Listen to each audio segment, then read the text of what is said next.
Max here. And this is Kyle here. And welcome to episode number 15 of the KM Fitness Podcast. Yes. So today, we're going to be doing two different things. We're going to be discussing or debating machines versus free weights. So we're going to kind of talk about when we think we should use machines or free weights, if we prefer certain exercises on certain machines. And then we've also got this book here. We have this book here. The Muscle Ladder by Jeff Nippard. The Muscle Ladder. If you guys know Jeff Nippard on Instagram. Yeah. So we're going to be reviewing his book. Not reviewing, but we're going to be reading through some of the stuff on his on his book here, which is pretty cool book. Get Jacked Using Science. So to start our conversation, Kyle, would you prefer in general machines or like free weights, like dumbbells and barbells? I would prefer dumbbells. Dumbbells? Okay. Dumbbells. Dumbbells are good. Because but machines are good to get to kind of, by doing machines, the machines kind of help you learn the form better, and you're able to you're not able to cheat as much. It's it's much easier to you're not able to cheat. It's really easy for you to That's true. I think what you're trying to say is that's what I'm trying to say, that forced to a fixed motion. So it's a lot harder to do the wrong motion. For example, if you're trying to learn how to do shoulder presses, you could do shoulder press machine, the hammer strength, where you put the plates on it, that we did today. These microphones suck. Yeah. We recorded a full episode. And they suck bad. No, the first, we recorded a full episode in the gym, and then we were going to stitch them together, and then the last episode, the mic just died on us. So there's no audio, so sorry about that. Eventually, we're looking into getting better mics for future episodes. Yeah, we're probably gonna spend $100 or something. Probably, because those mics are really bad. Yeah, I mean. But anyways, as I was saying, so today, for example, in the gym, we did shoulder, we did anterior or posterior. So we did chest, shoulder, bicep, core, and we did the shoulder press machine. So that's the one where you put the plates on the machine, and then you're just pressing up. And what that does is it trains your mind how to do that motion. Because when you're first using dumbbells and trying to do shoulder press, some people, they do this, or they do this. But if you use the machine where you're forced to do this motion, then it gets your mind in the, it's what is it called? Neuroplasticity? It's kind of where if you think one thing or do one thing for long enough, your mind will what am I trying to say? Your mind will form to that, and it will do that naturally, Yeah. Well, what I was gonna say about what you just said is, by you doing the machines, it kind of locks you out, so you're not able to you're not able to cheat. You're not able to you're able to go through the motions really kind of a better and you're able to but if you do dumbbells, you're able to, there's potential for you just to shrug up the weights and stuff. For dumbbells, for free weights, there's an unlimited range of motion. So exactly. So you have to know what you're doing, but with machines, that path is set. So I think that is two very different ways you could think about if you want to use machines or free weights. When it comes to my preference, I would personally prefer using weights over machines for most exercises, because I think I've been lifting for 5 years now, so nice. I kind of understand the form for each exercise, so I don't really need that assistance if you're thinking of it in that sense. But if you're thinking of it, you're still super experienced with form and all that, I think machines are still good, because there's some exercises that you can't do with dumbbells and you can only do with machines, like lat pull down. You can't do that with a bar. No, that has to be. It has to be a cable machine. It has to be done. It has to be done on a machine. Also, like the high row, where you're here and you come down like this. Those are good too, and that's only a machine exercise. So like, there's some exercises too that you can only do on machine. And then I feel like you're able to go heavier on the machines. Do you think that's or that's a good question? Because like I feel like if you're doing just dumbbells, you can't really go as heavy as you want to on a machine because you're not able to like maybe. I mean, I feel like it depends on the person. Also, it depends on like how long you've been working at that machine and like building up your weight on that machine. Like for example, with cable curls, I feel like cable curls are way like behind the back. Cable curls are way harder than dumbbell curls. Yeah. Because the weight resistance with the cable is there the whole time. Where the weight resistance with the dumbbell is the hardest up here, you know? Yeah. So that's one of the reasons why, cables are so nice, is because also they make it so, there's resistance the whole range of motion, as opposed to just resistance at certain points of the range of motion. But yeah, they both, cables and machines and weights, all have their own aspect or their own aspect that makes them good. Or their own kind of like their own like way of differences between like like cables and machines can are kind of the same thing. Yeah. And you can kind of do the same exercises on both of them. Exactly. Yeah. There was one other thing that I wanted to mention, but I can't remember what I was going to say. Oh my gosh. But I would say like my favorite machines are probably lat pull down. Yeah, I got it. Let's see. I also like the V squat machine. Oh, that one? Oh, where you go like... Well, that one, so it's like you have the pads on your shoulders, and there's your feet are on a platform kind of inclined. Those. And then you just squat. And then it keeps your back nice and like straight. Yeah. That's a really good one too, and you can do it facing both directions. So you can do it facing. I usually face forward. Wow. But so yeah, lat pull down, V squat is good, and I like the rowing machine too. The rowing machine. Like the seated row, the cable row. I love the seated rowing machine. Yeah, that one's really good. That's my favorite one. I like that one, and then I like to do cable crunches. Those ones. But you mentioned earlier that those ones are not your favorite core exercise. And then I like to do cable curls. Those are really good. Yeah. Like single arm or like I would say single arm. Single arm. Yeah. The I think they're called like Bayesian curls. That's like the name for them. It's where like you have it so like the cable is like when your arm is behind you, so your hand's starting behind you, but fully extended. Yeah. And then you squeeze up. You curl it. You curl it. And then you bring it down behind your body, which is those are really good, and those are take my jacket off. Pretty I think one of the best bicep exercises, but they're really hard. They're really hard to do. Today we did some superset for bicep. So we had a 70-pound easy bar. Yes, easy and we bar. did about 8 or 9 reps, put it down, and then right away did like as many hammer curls as we could with the 30-pound weight.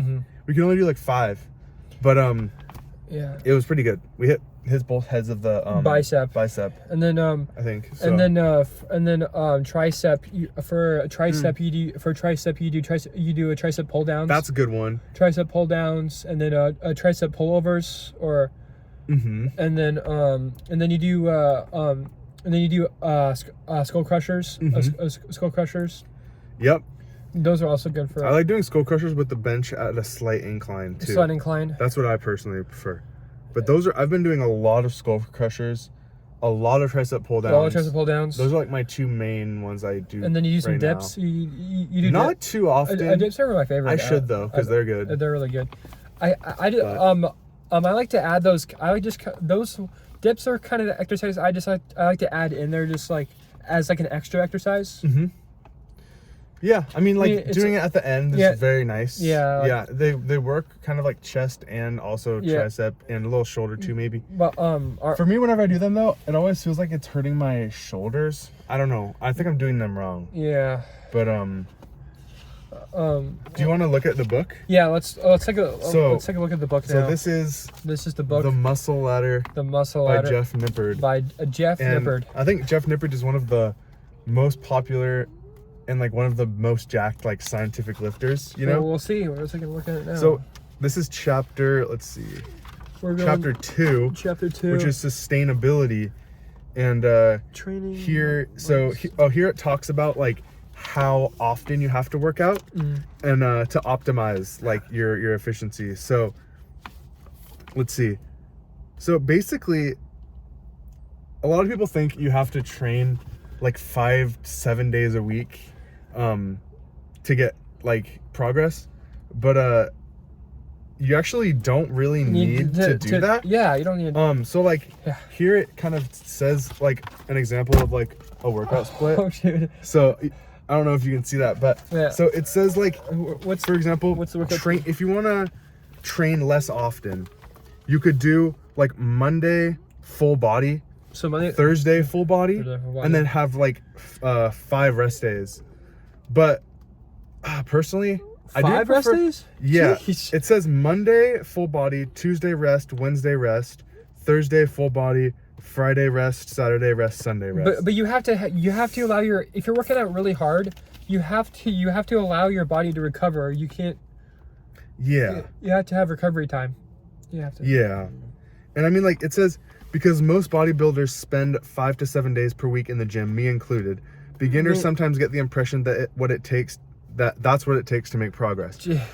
And then it says, not only is that not true, it's hard to think of a worse way to start out. A new lifter needs to focus on the first 3 rungs of the ladder. Are you lifting with good form? Good form. Are you doing the best exercises for your goals? Are you putting in enough effort to make progress? Okay, so this is talking mainly about like, you know, beginners. And then it says, in addition, you need to make sure you recover properly between workouts, like you said. So you need to take time. So I mean, yeah, I can see that. As long as you're doing really good quality workouts, I feel like you can do less workouts a week. But some people are just really busy. Some people are really busy during the week time. Some people are really busy during the week, and they don't have a lot of time. They can only come to the gym. Yeah, exactly. So yeah, if you guys out there, like, if you guys want to start working out, just start with a couple days. And you think you have to go like 4 or 5 days a week. Not when you're starting out. When you're starting out, just go like 2 or 3 days. Go like and have like 1 or 2 days in between. Make sure. Yeah. So you can recover. And then the things you want to focus on are really make sure you focus on your form. Focus on form. Make sure you're doing the best exercises for your personal goals. And make sure you're putting in enough effort to make progress. So I think, for example, like if your goals are to build muscle mass, then you want to make sure you're doing the right, exercises that isolate each muscle group. And then, but if you want to be lifting just to kind of like keep healthy, then you can probably do, more reps, more sets, but like less weight. If that makes sense. Yeah. So and maybe do like cardio or something like that.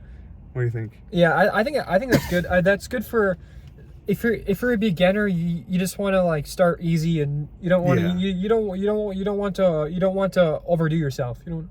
Yeah, cause exactly. And then here it says making workouts more fun. So you want to make them fun. You want to make them more efficient, so you can so you can actually. And then Jeff gives a few things here. What did Jeff say? Prioritize exercises you enjoy. Okay. So once you've determined which exercises are roughly comparable, they work the same muscles groups, you can narrow them down based on how much you like doing them. So like, for example, one of our episodes we have on this podcast is our exercise tier list, right? Yeah. So and we kind of organized all the exercises that we do and we kind of rank them from like greatest to like weakest. Yep. And then so perhaps we'll do that again at some point. We'll probably do that. We'll probably do that again at some point.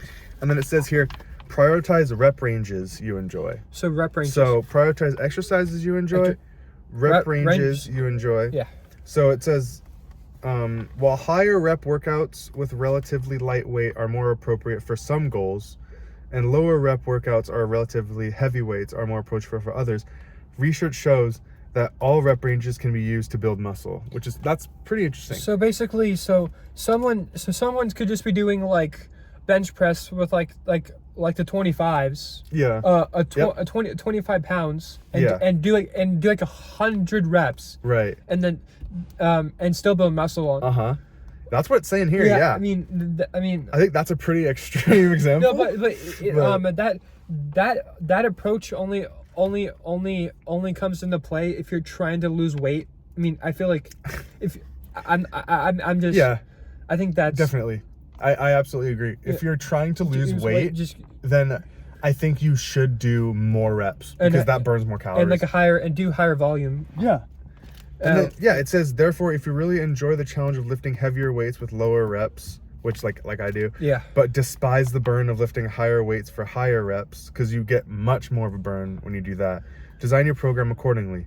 And if you're one of those freaks who actually enjoys grinding out tons of reps with lighter weights, make sure to include them in your routine. So the next one he says here is, let's see, find a fun training environment. A fun training environment. Which is kind of interesting. You see, you have to make your workouts interesting. Yeah. And I think this is one thing I did when I first was starting out, is like my home gym was super simple.